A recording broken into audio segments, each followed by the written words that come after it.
sitting here in my scanties. Now see what you've done, Rach. I've got to tell you, though, it's pretty hilarious. Oh, right. Absolutely not. It's because you mended the studio and you broke everything. What an idiot. RTI. This is Radio Tatras International. We are Postcard from Poprad with a few technical issues. It's the first programme of the new year. It's a bit of a hitch. Hello, Sonia, who's just done that. Well done, you. We're just trying to fix the feed on Facebook at the moment, but before we do that, we are going to cross across to, if I can get the other bits in the right places, over here.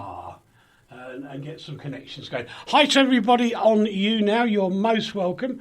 Hello to Jamia. I think that's Jamia. I don't know. Could be wrong. Dave's there. Rachel's there. Everybody's there. And whilst we're talking to these guys, we will welcome back from Anglichan, Mr. Banks. How do you do? Right at this moment. I know you're all upset. Ako Samaj. Near Dubry. Oh, blinking heck, eh? He's broken the studio again. Ladies and gentlemen, boys and girls, and David and Rachel. Oh, it was rather harsh. He's broken it. He can't make it work. It's his fault. If you can't see us, which is no loss in this case, but you might miss me. And he's broken it. I'll restart the computer. Will we go away? No. Won't we? Oh. No. Well, restart your computer then, you big girl. I have. Do it. Start on me, you big bully. Hi, Dave. Hello. Hello. How are you? Yeah, I'm not too bad. How are you? Stressed. Well, I gathered that. Never give him anything electrical, otherwise it'll all go to pot. Yeah, right, okay. He's on pot. Boys and girls, before we start, the first part of the programme this week is dedicated to Australia. Rachel will be in the helm. Lee and Dave will be asking questions a bit, I'm sure, because we want to show to all the Australian citizens that there is solidarity here for them. We are thinking of them. We're pleased to see more fire officers arriving from different countries this morning, but I'm still shocked that the Prime Minister in Australia didn't ask for help earlier. But that's my view. Rachel, first of all, the news, please. What's happening? Hi everybody. Poor Uncle Eric. Please leave Uncle Eric alone. He can't help what he is. And you know what? I would have broke it worse. Would so you? Be nice to Uncle Eric. Yeah, I'm terrible, awful, but you're not, and so you soldier on. The latest is, as it was a few hours ago, they've actually closed more roads. They're evacuating more places. Here's a bit of reference that you guys will gather. Do you remember, Robbie and I, when we run away, we'd go to a place called Harrietville? It's excuse me, now being evacuated. Excuse me, I got a frog in my throat. Excuse me, I apologise. That's all right, Rach. Everybody talk amongst yourselves just for a second. I've got to have a drink of water. Well, I was going to say, Eric, if you look at the latest news, the evacuations are absolutely unbelievable. 4,000, some 4,000 residents fled to the beach again, because so that they could escape into the sea. I saw some people yesterday who ran away from their house, jumped into a lake, and actually had pieces of hot ember falling into their hair and catching their hair on fire. Unbelievable. And what is that idiot Prime Minister doing? I have no idea. The idiot Prime Minister is beyond an idiot. He went off to ravaged bushfire country this morning and actually forced people to shake his hand, which was obnoxious. When all this broke out, he went to Hawaii on holiday with his family rather than stay back here and manage this emergency. He is beyond reproach as a Prime Minister. He's supposed to be beyond reproach, and at the moment he's beyond anything I can describe without getting very angry and saying naughty words. Rach, has he explained why he went away? Did he not know his country was on fire? He knew. He said that he made a promise to his children that they would take their holiday in Hawaii. He easily could have sent his wife with his children and stayed behind, as he should have. He is under a lot of pressure today, and well, he should be. He has done absolutely nothing right during this entire experience, and it will come back and haunt him at some point. Yeah. The by sea evacuation is from a place called Malakuta on the coast, and the HMAS, can't remember the name of it, that's terrible. They've been in and out ferrying about 1,000 people at a time to get off the beach and to somewhere safe, but it's a 20-hour voyage, so they have to keep coming back and back and back. Right, Rach, can I take you back a little bit, please? Because what I'd like you to do first is explain how the bushfire picture looks across Australia, because we can't comprehend how something the size of Wales or the southeast of England, possibly the size of Slovakia now, is being damaged in that way. So could you sort of go round the clock, as it were, of Australia and help us understand where all the bushfires are now? Bushfires now are from, if you imagine a map of Australia, you've got your east coast, which is where you will find places like Brisbane, Sydney, Melbourne, and those sort of eastern sides of the country. From Queensland all the way down to Melbourne, which is it takes you about 3 days to drive it, that if you didn't stop. That is all on fire. The entire seaboard is completely on fire. The South Australia, where my dad lives, that is also on fire. That is west of Melbourne, down the bottom. Across in Western Australia, you have fires, and that's on the other side of the country. Tasmania is that little tiny island that comes off the mainland, right down the bottom, that one that looks like, well, they call it the Apple Isle. And it looks a bit like an apple, and that is also on fire. The smoke in a satellite image that I saw this morning, the smoke has actually drifted to the east so far and so thick that from the satellite it has completely covered the South Island of New Zealand. My dad said that he grew up in New Zealand. When he was about 10 years old, all his little friends were playing in the street, and they were drawing little pictures on the sidewalk because that looked like it was chalk, and it was actually ash from our fires. And they drifted all the way across the Tasman Sea over to New Zealand, and that is really far. That is a 4-hour flight from Sydney. Right. And it's gone all the way over there. They've just actually deployed another 100 or so firefighters, and a bunch of guys from Northern America flew into Melbourne this morning. So there's 5 people coming from everywhere. Bodies are really helpful. Machinery and so forth. Keith Lewis was on Facebook today, and he asked about machinery. Can't we send heavy machinery? Or one of his friends might have. Logistically, it's really difficult because we are so far away from everybody. Yeah. So logistically, to get machinery here to help us is really hard. And until these fires get contained, there's very little that they can do. They just have to let it burn. It's become the New South Wales fires, which we've been talking about for a month or so at least, have now joined up with the Victorian fires because they share a border. So it's become one huge mega fire, if you like, and it has burnt out an area twice the size of Belgium. Can I just ask you a question? Can I ask you a quick question, Rach? Over in Britain, like Eric said, a lot of the comparisons are being made with an area the size of Wales. That's on fire. I don't believe that. I believe it's far larger than that now, isn't it? There is. What sort of percentage of your country is now in flames? It is. I would say that it is over a quarter. Gee. And you've got to remember how big this country is. Yeah. You know how I send you guys that funny map that fits all of Europe and half of Britain into Australia itself. Because these are vast expanses of land you're talking about. There's something like 5-point-something million hectares. Last week when I spoke to you, it was around about 3 million. and another 2 million in the last week. I mean, that does put it in perspective in my head, because I've witnessed the 200 hectares here that went up. But what you're saying about is, 2, 4, 6...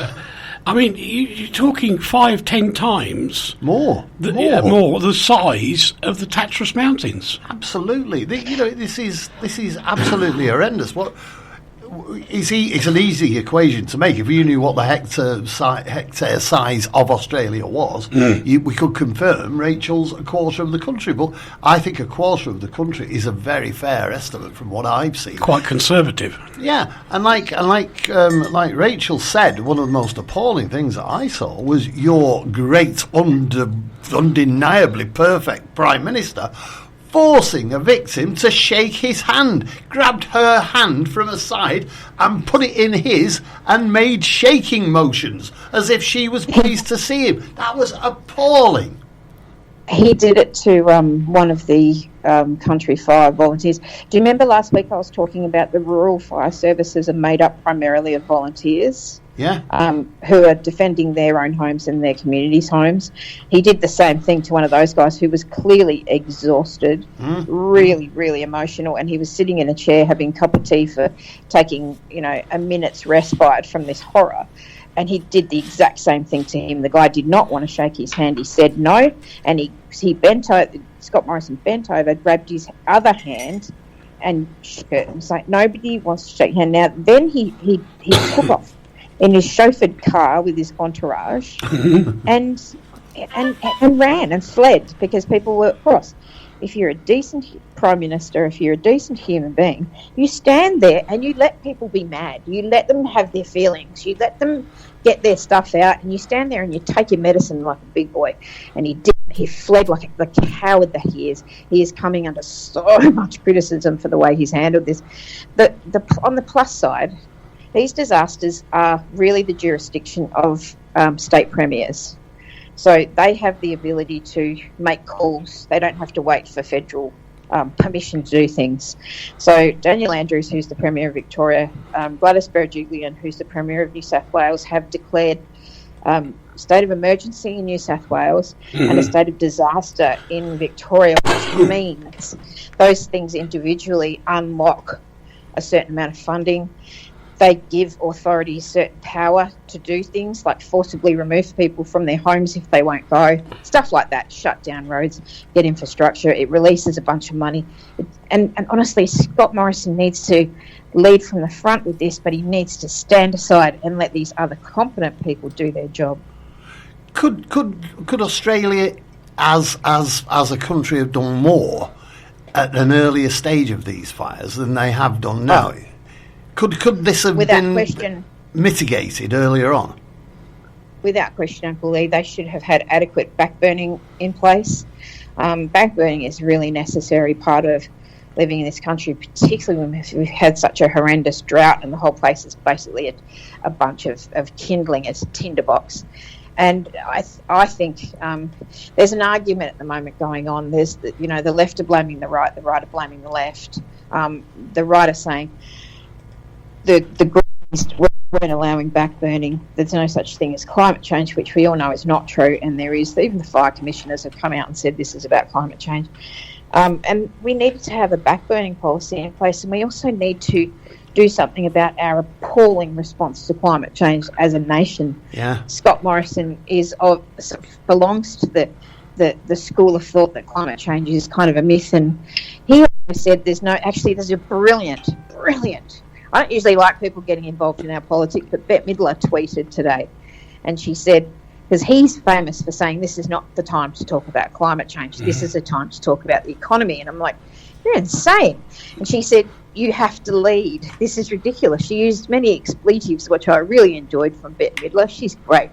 But she was right. He has to lead from the front, and now is the time to discuss climate change. Had we talked about it adequately in the past, maybe this wouldn't have been such the disaster that it was going to be. Bushfires are bushfires here, that's part of life.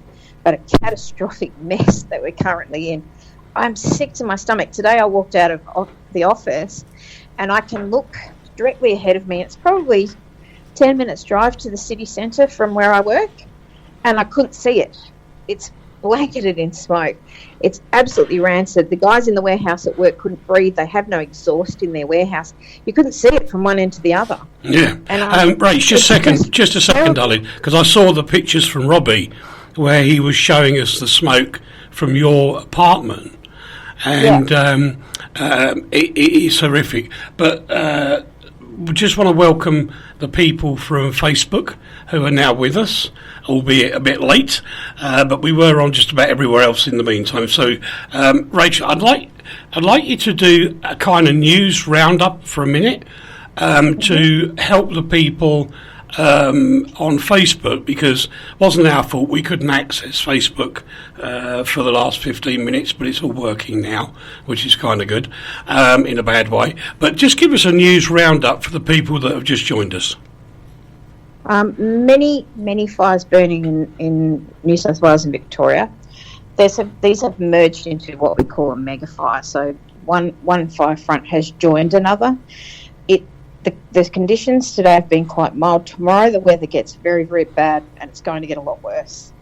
They've evacuated places from the Alpine Ranges, which is where Robbie and I holiday, mainly because from places like that, and what we're seeing all over the country is that there's one road in and one road out. So if you don't move and leave, you'll be stuck there. There's what we call a humanitarian crisis going on, because a lot of places have lost water treatment plants. There's no drinkable water. There's no power to boil any water. There's no food trucks getting in and out to supermarkets, so they're running out of food. There's a mass rescue going on the coast from a place called Malakuta, where the Navy have actually sent a ship in to rescue 1,000 people at a time. There's about 4,500 people on that beach who are just camping on that beach altogether, who are being rescued. And there is a major amount of infrastructure that's been damaged. So, and while this continues, temperatures tomorrow are going to soar way into their high 30s and early 40s, which means wind. An interesting thing that people may not know about our bushfires is that eucalyptus trees don't just burn, they explode. So when eucalyptus trees, by their very nature, don't burn, they explode, and they become shrapnel and embers. So a lot of the fires that you're seeing are from embers exploding. And when you think ember from a little fire, you think a little tiny ember. These are as big as, a foot long. So the tree will explode, the ember will fly miles, and that's what would have been hitting those people that you talked about in that lake. Uh-huh. So it's not just a little flick, and when the ember like that flies, it's basically a fireball, and it's landing somewhere else, and that's how other fires ignite and get started, and then one becomes another and another and another and another, because eucalyptus as an oil is very flammable. Yeah. Oh, of course, yeah. And that's how flowers, napalm. So it turns into a kind of, they turn into mini bombs, if you like. It's kind of shrapnel that's on fire. So that's posing a big problem. When the winds pick up again tomorrow, they're in even more strife. And this thing has become a point where it cannot be contained. It is just what it is, and it has to burn out at some stage. Bad news is the winds are getting stronger, and there is absolutely no sign of rain over any of these areas at all. Can I water Rach, with planes? I need to ask a personal question. How is Sydney? Sydney is still blanketed in smoke, the same as we are, and their fires. It's actually Canberra more that's got the problem. I think it's fairly safe to be in Canberra itself. But they've got worse air quality in Canberra today than there is in Beijing, Shanghai, or Delhi. So, but people are safe if they're in Sydney, yeah? Yeah, people are safe. I mean, it's still a nervous time for them because they've got a lot more forest backing onto their... I'll tell you for why, Rach. My nephew and his girlfriend are actually on... I sent a note to them to get in touch, but maybe they didn't. They're currently at the end of a month in Australia, and they've ended up in Sydney. I think they moved that way to get away from fires, and they're a couple of days away from coming back. So that's my biased reason for asking the question. Well, surely if Sydney's smoke logged, it's not actually a safe place to be, is it? You know, being trapped in any kind of smoke-logged area is bad for your bronchial, everything. Yeah, I would be down on the floor. Yeah, absolutely. Yeah. The reason, you might have heard my phone keep making a noise, Rach. The reason was a few people were contacting me from Perth, and one said that it had no effect on them and that it was quite mild weather-wise. David said something similar.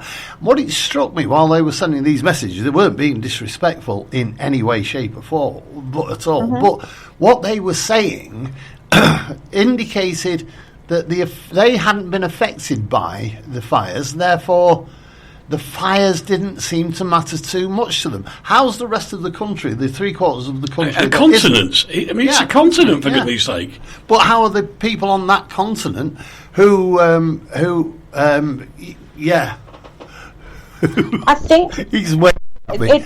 How's it affect those people? What's the general public's opinion of the fire? It differs. The people's opinion of the fire in Queensland and New South Wales, 2 months ago, was very different to ours. I was always concerned because I've got people everywhere, but if there's a kind of weird mentality in places where if it's not happening to you, it's not happening kind of a situation. Is that because of the size of the country?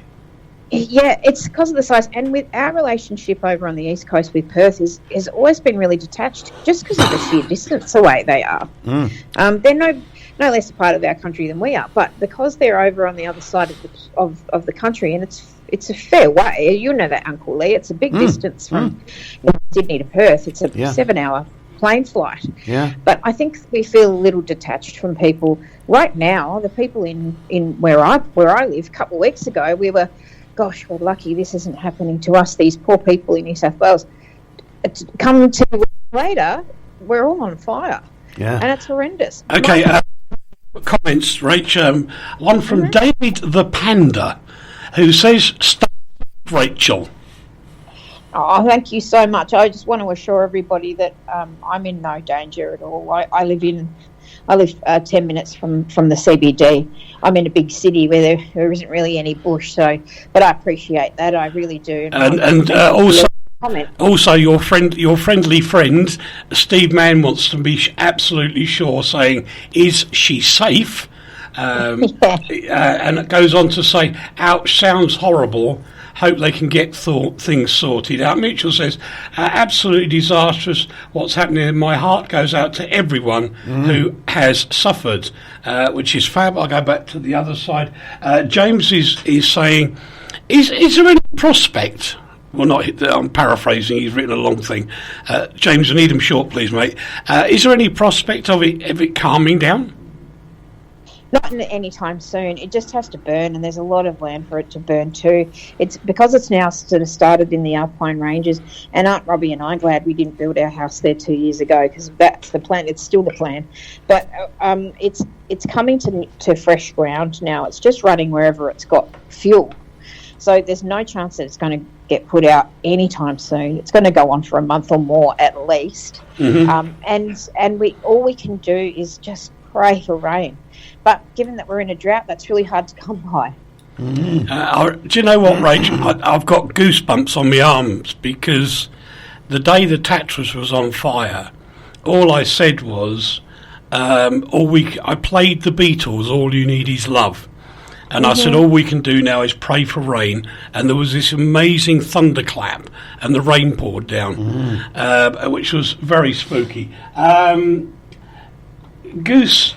People have been asking me how they can donate money, and there's a lot of scallywags and individuals who are setting up false sites, but there is a couple of real ones. You can go to the Australian Red Cross or the Salvation Army, but the address that I do know that is legitimate, off the top of my head, is from one of our building societies in Melbourne called the Bendigo Bank. So you can go to...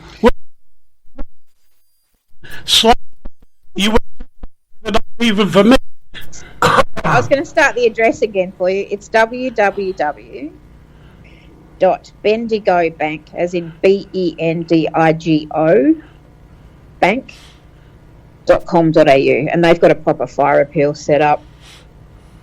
The nice guys from the ATP tournament at the moment, the tennis guys, including that dreadful Nick Kyrgios, they're doing a bunch of exhibition matches that Tennis Australia have agreed to give all the funds to.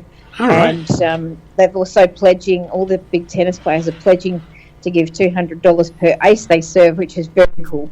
Mm-hmm. And there's a lot of really lovely people caring, and we feel the love from all over the place. We really do. You've got personnel coming in from all over the world to help us, and we really do feel it. We feel all the love and thoughts and prayers and all the good vibes that you guys are sending. We really do feel it. Goose is sending the love as well by inviting another 230 people to come and listen to Rach. Well, that's very nice. And I've got to make one mention of the animals. This is where I start to get a bit sad, and I'll try not to get emotional on you. 480 million, they're estimating, animals have perished. And that is a lot. That is a lot of animals. The wildlife are in big trouble. There's a couple of little links that you can actually, they're asking one of the places in Gippsland, East Gippsland, where the big fire is in Victoria, they've set up a little site where you can get patterns to knit clothing, recuperative clothing for the animals, for the animal hospitals, which is really sweet. And there's a lot of animal refuges that are could really use some money, like that lovely place where that koala was saved that we talked about a few weeks ago. Yeah, but I'll tell you what, Rach, one thing, and people don't get this. I often say, animals are more intelligent than men, but that's another story. But that dog who was out ran back to his house with a baby koala clinging to his back was just astounding. It really is the instinct. In this case, it really is the animal instinct. But my fear with this is because it's so large, normally they'd run away to somewhere that was safe, but there's nowhere to run to now. There's nowhere to run to. Which brings me a question for you, Rach. Because of the size of the fires, is this going to affect food growing for next year? Good, it will absolutely affect it. Although, on the plus side, anything with charcoal and those sort of chemicals that you get post-fire actually enhance crop growth. So there'll be certain portions of the country where if you chuck a bit of charcoal in the ground, it will be fine. All it needs is, because that was my concern too. I thought, how are they going to grow anything? And if you turn that over, that soil actually becomes nutrient rich. So that would be great. The problem is going to be water. Yeah, sure. With apologies to many of you who are joining us, and I haven't said hello to you today, which I normally would. I just believe it's far more important for the love to go to Australia via Rachel, and for us to understand if there is anything that we can do, as Rachel's saying, with the contributions to people, so that we can help our friends in Australia. That's the most important thing today. And so just a big welcome to everybody. Thank you. I really appreciate it, and I really appreciate all the people that are getting their friends to come and listen to the programme, because they're so inspired by what Rachel's saying. So now we now move on. I mean, we've got the food thing kind of sorted out, and where is your? I mean, we've seen stories about the army coming in, the ARAF coming in, Australian Navy. What are those guys doing? It's tricky for the army are coming in to basically assist fire crews to clear roads and do what they can do. Boots on the ground. They're also there to make sure people evacuate. And now that we've had states of disaster and emergency declared, they can actually use their military clout to make sure that people move and make sure that they leave. Because a lot of people want to stay and defend their homes, and let me tell you, there is no point. Get out. Life is more important than house. House can be rebuilt. Human cannot. The RAF are having a bit of a problem because the smoke is so thick that they can't fly, and the same with fire bombers. They're supposed to be dropping water from the air. They can't get in there because of the smoke, but if they get low enough to be able to drop it, their propellers are actually fanning the flames even worse. So it's counterproductive. The same thing with helicopters. Helicopters, they can't see a thing. They can't drop what they can't see. And again, the rotors are actually making the fire worse. Any more oxygen, and of course it's just fuel. It's just fuel to fire. So the difference they can make is not very much. So you're relying on, trucks full of guys, mostly volunteers, not professionals. A lot of them, it's true, been working for Country Fire Service for a long time, and it tends to be a generational thing in communities that are smaller. We have sadly lost at least 5 of those guys. There was a lovely photo in the paper from the Chief Fire Commissioner whose dad died fighting a fire. He pinned a medal on a little boy who's 2 years old with his dummy in his mouth, dressed in a fire's uniform because his dad had died and left a pregnant lady behind. We also have at least 28 people in Victoria who are unaccounted for, and thousands of homes have been destroyed. The human life cost to now has been relatively small, I think, compared to what it could have been. But we still haven't accounted for a lot of people. A lot of people are missing. How many homes? Scary. How many homes have been destroyed, Rachel?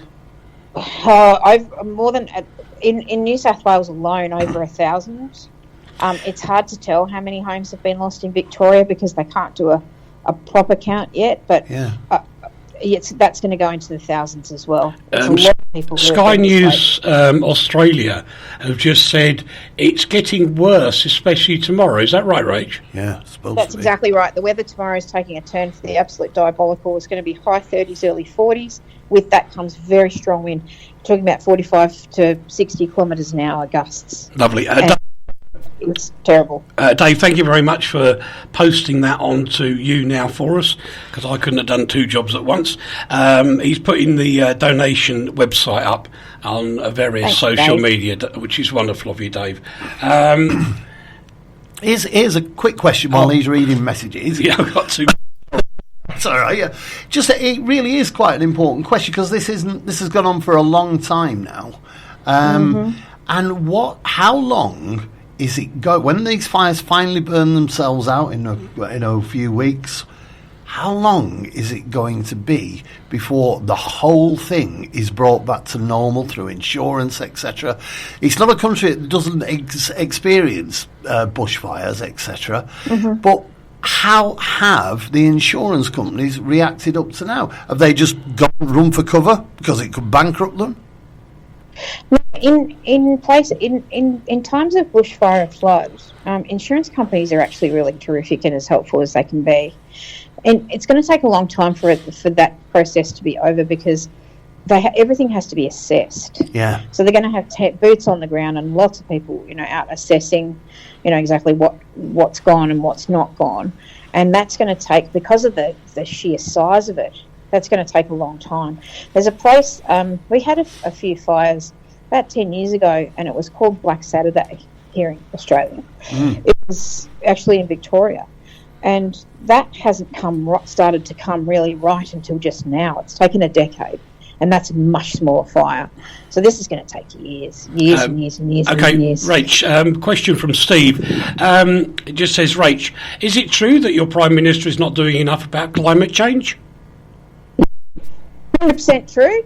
Couldn't be more true if you tried. I think he has to now. They have to now pull their heads in. Our sort of leaning to the right government. They have to accept the fact that climate change is a thing. And our fire season doesn't normally start till sort of November-ish, and this year it started in early September. And if that doesn't tell you anything about climate change, and as I said before, the fire commissioners all over the country have come together and said, the science is there. You've got to believe it. This is what's happening, and it's going to get worse. This is apocalyptic, this situation, and it could have been avoided. We would have still had fires this year. We always have them, but you wouldn't have seen anything like this. This is catastrophic. Okay, I'm going to keep the questions coming out. This is a question from a friend of Steve's on Facebook. What started the fires? Do they know yet? Things. Normally, it's just a combination of bad luck, and when I say that, I mean, a small fire that's broken out with fuel, wind, heat, and a lot of kindling on the ground because it's so dry here. And then a couple of them, which I think has sort of been restricted a little bit, although there was one here that started, and there's another one in Tasmania that was started deliberately. So you've got firebugs who also start them, but the very first ones were started by that combination of fuel that you don't need for a fire: heat, wind, and something to burn. Mm-hmm. Okay, interesting. This is from James. James wants to know, how are you going to help the animal population get back to normal? Yeah, I don't think we can. I think it's going to be a long, slow process, and you have to hope that certain species, that there's less kangaroos. We got lots of. We're going to be all right kangaroo-wise. Koalas, that's a whole different issue. Before this last fire broke out, this big fire, we were talking about, on the show, we were talking about koalas being what they called functionally extinct. So, and I think it was an eighth of the population of koalas have been killed by fire. This isn't going to make it any better. They've got dwindling numbers as it is, so we really have to be concerned about koalas and maybe start a rebreeding program with those. Wombats, same. All possums, everything that you can think of as a creature. I suppose in a way, and I hate to be glib, but you know how you guys won't travel to Australia because A, it's too far, and B, there are spiders and snakes? Well, there's a few less of them. You know, silver linings. You epitomised the Australian spirit, because even in the face of adversity, you can still smile. And you've got to make a joke, otherwise we'll all go bonkers. But that's what's going to make Australia come back from probably its worst disaster since Aboriginal days, I guess. Yeah, exactly. And actually, interesting that you mentioned the Aboriginal people, because they've been jumping up and down and saying, you should all backburn the way we used to. And they're right. We should be backburning on a regular basis. And I hope that if anything comes out of this, it is managing our backburning better, because we really need to. The great thing about eucalyptus trees, for example, it's pretty incredible that they explode. But our forests, you see forests in America when they get burnt out and they're basically gone. Ours regenerate. Yep. So they do grow back. You get these sort of stalks of what looks to be a big charcoal, pit in the middle of the forest. But in a few years' time, you're going to see little saplings coming off it and greenery coming off Rach, it. So no, I can promise anybody listening in Australia, because you've got it's a very similar eucalyptus pine family. You see within weeks these shoots come. Sorry, that was my phone for a change. You can see these shoots coming up, and albeit it was like a decade ago we had the fires. The fact is that now you can see the real. It's almost like Mother Nature saying, "Oi, look after this, because this is what will happen to it if you don't look after it. But this is your first chance. 3 strikes and you're out rule thing." And I think if there is something that comes out of Australia's disaster, it is the fact that it's waking people up to the truth. Not some of the, and I'm not being rude to the kid that does it all the time, but that's just fueling the fire of a kid and a family. But this is for real. This is absolutely for real. It's not the guys, driving fast cars or being idiots on motorbikes or whatever. You can see the result of what Mother Nature is doing, and we're just exacerbating it with our way of living. Now, I'm also a believer that the heat would have gone up as well as it goes down. It's a cycle. We get closer and nearer the sun. It's the way it goes. But I think we've got to think a little bit more about the natural habitats, just so it's easier for the rest of them in the future. I think you're right, but let me point out what you just said is global warming is caused by us getting closer to the sun, and then it gets better because we go away. Isn't true. The sun actually is expanding towards us. It expands and contracts, yeah. No, the whole process of our sun is in the process of dying. Of course it is. And the process is that it expands. It doesn't contract. No, and but so we do move on the axis. Oh, we move away from it on our natural cycle. But what fascinates me also, Rachel, is when we say 500 million animals have died. Mm-hmm. When you mentioned before, in quite a funny way, the loss of snakes and spiders, etc. Are those within that 500 million, or are they? Because that's an incredible amount of wildlife to be lost in these flames. Yeah, but it's not just that. Sorry, Rach, to interrupt. It's not just that. No. It's the ecosystem that goes with it. Absolutely. Yeah, of course it is. Yeah. It's all a fundamental part of one system, and that system is taking an absolute thumping right now. I would suggest. I mean, Robbie said to me in a completely Australian way. He said, "How did they count all them? Did they chase them?" And just go 1, 2. Oh, I've lost count. 1, 2. I was like, Robbie, don't be glib. But he's quite right. But I think what they're doing is, because a lot of these animals are, a lot of them are tagged for research. Mm-hmm. So they're able to estimate in what sort of sections of the country most populations are prevalent. So from that, they've gathered an average, and from that they've figured out what's been destroyed and how far these guys can run and where they can hide, and they've given us an estimate of 480 million. That's incredible, a lot. That's a lot. And speaking of things that expand and contract, do you want to hear the latest from our Prime Minister? He's such a moron. He's due to go to India to sell them coal. This is a guy that is in love with coal. Before he was Prime Minister, he bought a lump of coal to Parliament, slammed it down on the bench and said, "This is the future." This is how backwards this man is. He did. He literally bought coal to Parliament. He was the ultimate Grinchy Santa.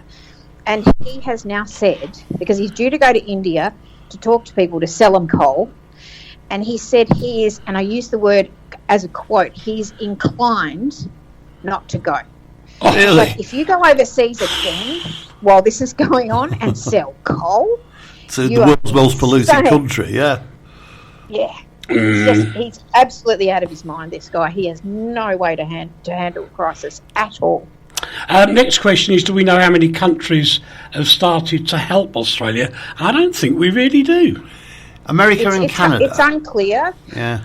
We do have a lot of, and this is really helpful, because as I said before, to send us machinery and stuff to help us with infrastructure is really tricky, because we're really far away from everybody. It's not like sort of skipping over from London to France, for example. It's really far away, and it's a very difficult and expensive exercise. We don't expect any government to do that.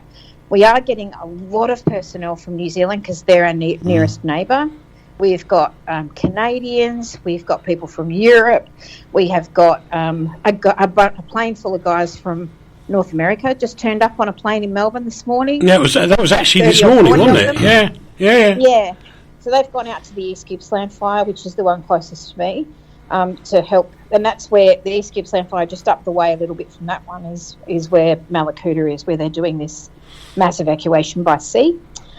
So I guess honestly, the best thing to do, if for people who feel like they really want to help, is to again go to the Bendigo Bank and donate money if you can.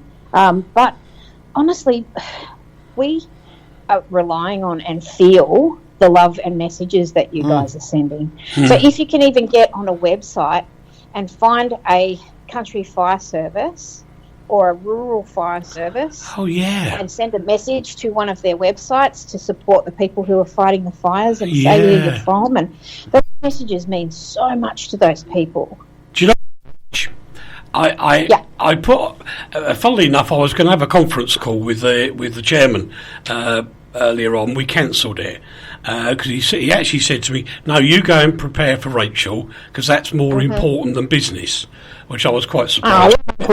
Yes. Well, that was kind of good. Now, I got a conference call at 2:30 our time, which is sort of like 45 minutes from now. But then, after that, I'm going to go hunt down the websites. You can. I mean, you're looking for Country Fire Service Australia, and you're looking for Rural Fire Service Australia. And they're two separate things, because some states operate under CFS and some under RFS. So if you go to those websites, you can just send a nice message to them. It'll really, boost their spirits. I'm sure it will. It does, Rach. I've only ever done some really, in comparison, they're irrelevant issues. When I worked for the emergency services in the UK as a volunteer, and honestly, they were nothing compared to this. But the minute somebody says, "Oh, thanks, mate," it really it gives you. It's almost like having a steak and chips, isn't it? Because it gives you that really something. It really does. And the thing about a lot of these places is that they're already quite remote and a bit cut off from everyone. This makes so much difference. But to know that they're not forgotten, to know that people, appreciate and are thinking of them, and to get a message from, if you're in, Backtown, New South Wales, if you get a message from somebody in Slovakia or somebody in London or somebody in, California saying, we've been watching you and we've just, you're so brave and wonderful and we're thinking of you. Gosh, people think, oh my God, people care. That's amazing. Well, thanks, Dave, for that. He's put the RFS newsouthwales.gov.au website onto Facebook for everybody, so you can all go over there and send them a nice message. But surely, I love that. What you're saying is very, very important. It's the moral support you need more than financial support, because you're not a poor country, are you? No, we're not. But money will help. These guys, these people that we're a very fortunate country, but psychologically we're in deep trouble. Yeah. This is really taking its toll on people, and those fireys out in the middle of nowhere, and even our fireys locally, are going to be damaged with PTSD, with depression, with so many issues now, and they'll get supported. Okay, Rach, on that point... It's so nice to get messages. I'd like you to... I know you sort of said passed over it very glibly earlier. I don't think... Well, glibly is the wrong word. But you passed over it very quickly. The fire services in Australia do tend to be a bit like the RNLI in the UK, the Royal National Lifeboat Institute. They're all pretty much volunteers, aren't they? That's exactly right, because they're out in communities that are very small, and they have to have a local contingent of someone to take care of them. So it's all volunteers mostly. These 90% of the firefighters that you see fighting these fires are not professional firefighters. They do it for free. Gosh. Some of them have been doing it for more than 100 days now. Their own businesses have, sort of come to a screeching halt. Nobody's paying them any money, and they don't expect to be paid. Let me make that clear. But these are guys who take time out of their own lives. They've missed Christmas with their families. They've missed New Year with their families, and they're doing it to save their communities. And some of them have lost their lives in the last couple of weeks. It is really important for us to support RFS and CFS and make sure that these guys feel loved and cared for. And our Prime Minister today went to one of those places and tried to make people shake hands with them. These are volunteers. These guys have run out of money to buy their own breathing gear. They have to now pay for it out of their own pocket, which they will be reimbursed for by fireys. But you know what? This money there's not an infinite supply of it. It's really, and that's the other thing too. If you don't feel like you want to support an appeal like Bendigo Bank, you can make donations to the Rural Fire Service directly, and their website will tell you, the one that Dave popped up for us very kindly, that will tell you how to do that, so they can buy equipment. I've often said this, and Lee takes a mickey out of me for it, but right now I'm struggling a bit, to be quite honest, because I've just seen another message from Ralph, who's invited, hold on a minute, 16,200 people to donate to the charity. Well, that's brilliant. But get this, he lives in America. Yeah. Thank you, Ralph. Thank you so much. We know America really understands. Bless your hearts. They have terrible wildfires, so they get it. This has touched more people than actually a lot of the ongoing disasters that regularly reported on. People are really moved by this, and it's dramatic. It's like a Holocaust. It's like the end of the world in so many ways, and Actually, there were similar. Well, it wasn't fires; it was floods in Spain earlier this year, which were devastating, and people lost, like you say, their homes and their businesses and everything.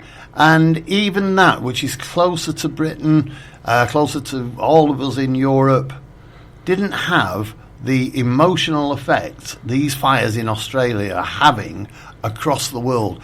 It's actually it's a huge amount of love going out to Australia. Yeah, and it is and really. the media coverage of it is absolutely impeccable. And, I can't argue with it. Brilliant.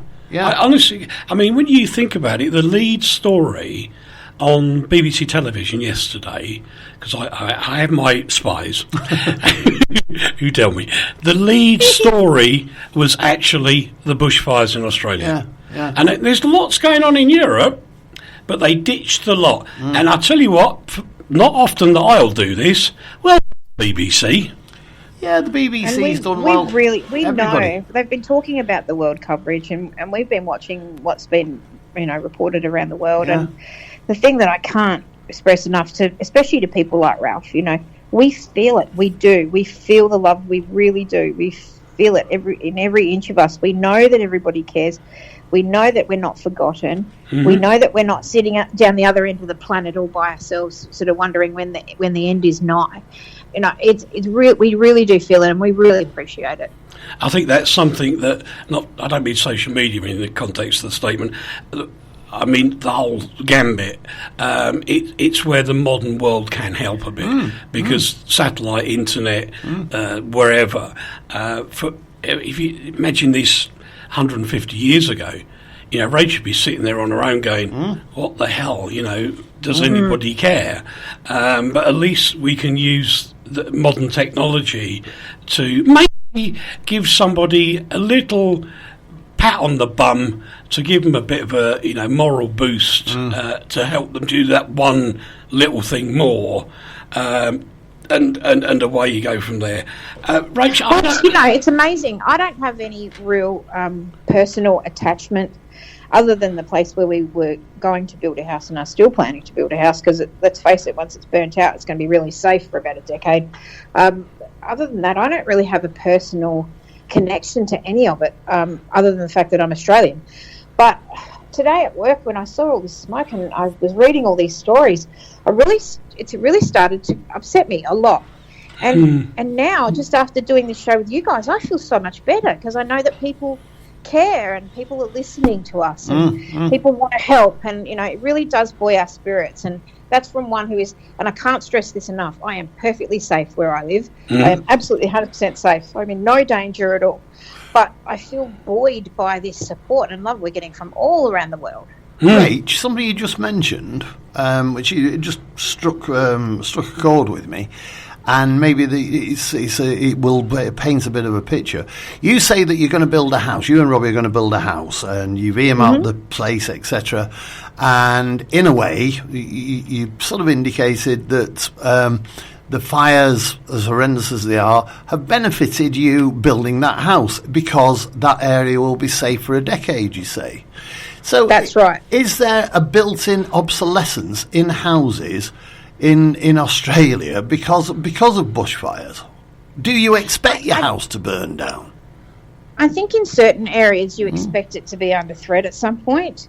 I mean, I think people move into different areas knowing that there's a very high risk that at some point there's going to be a fire. I mean, I know that a lot of people who live in these areas have been burnt out before, albeit a while ago, and have built right where their last house stood because they love where they live and they want to keep living there and they're not going to let a fire stop them. This and is God like bless Florida. them for that. Yeah. But, Robbie and I were talking about when we were doing the planning for our house up near Mount Hotham. We were planning on building out of, a certain material, and council won't let you because it's a fire-prone area. You can't build anything with timber. It's all got to be steel. Yeah. It's all got to be this. It's all got to be that. So the regulations are very strict on what you can and can't use to build a house there because it is fire-prone. But I know that for the next 10 years, while everything rejuvenates, that fire's not going to be an issue because there's nothing to catch fire. It's all burnt. So And is your insurance There's a little high? bit of a bad taste in my mouth because I'm sort of profiting off other people's misery. No, I don't think that. But is your insurance really high on these properties? Quite high. I mean, the fire would be a big thing. But the same in places like, far north Queensland where your flood premium is huge. It's the same in England. I think it just depends. Yeah. I think it depends where you are. Yeah. But I'm not scared of building there. I'm not scared at all. Well, before we go any further, I've got to say, Dave. Hello. Yes, Hello. Still here. Thank you for all your help. That's all right. I thought I was probably more use sitting here typing furiously than anything else. Oh, sorry, Dave. I didn't let you get a word in. I think you've covered everything, and to be entirely honest, it's better to hear from you, Rachel, than sitting in Brusden with no idea what's going on. Actually, I've got to That's who say, you're referring to. Rach, I think you've broken history today. Have I? Yeah. You shut Eric up. I think. Well, you're very, very kind to let me have the wheel today. I really appreciate it. No. It's a very important story, and you did it very, very well. Yeah, I'm very proud of you for reporting that way. It's not. It's not easy, and as Lee will verify, sometimes that literally the hair on my arms was standing up. It was so sad. Please, no one let this deter you from coming to visit us. We're a lovely country. We're lovely people. There are fantastic things to see. This is a bit of a once-in-a-lifetime event. It will stop eventually. So please don't stop coming to visit Australia. There's still so many wonderful people to visit and lovely things to see. Well, exactly, Rach. And the fact is, by going, you're just giving that extra little moral boost to Australia. What a great idea. Please come visit. Yeah. And myself. You would. Question. Yeah. What weekend? Well, this weekend the Christmas tree has to come down, and things will be tidied up and put away. I'm not working for the first time in about 4 weeks, so that's cool. very nice. And otherwise, I'm going to spend some time maybe getting something together about these fires for Uncle Lee and the Consumer Watch Foundation. Brilliant, absolutely brilliant. Dave, how about you? I'm going to have a relatively quiet weekend as well, just sort of. Sounds very. It has to be done at times. You sir?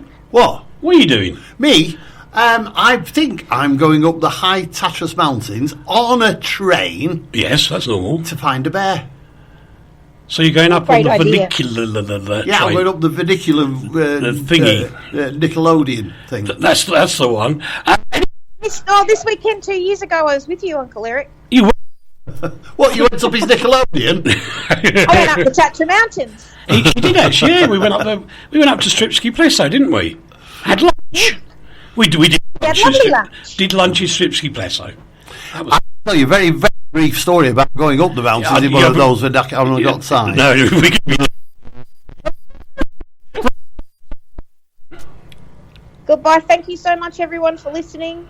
Well, everybody for helping, which I think is wonderful. Yeah. Listening wasn't the issue; it was the direct help that we were getting. Dave, your turn. Goodbye. All the links are on our Facebook page. Find our feed, and the links for the bank to donate and bits and pieces are in today. Well, thanks, Dave. Yes, he's been all over the shop. He's been like, hey, cheers, mate. See you, mate. Bye. Everybody. No sooty. No, it's a bad choice. No, it doesn't work today, does it? No, it doesn't indeed. We'll leave you there, dear listener. Thank you so much for your support. I'm sure everybody in Australia really appreciates it, and we'll see you next week. Take care, everybody. All the best. Bye-bye. RTI.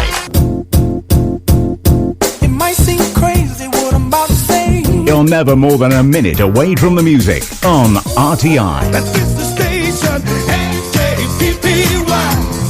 We plan to help your day go by. RTI. Don't worry. Be happy. RTI.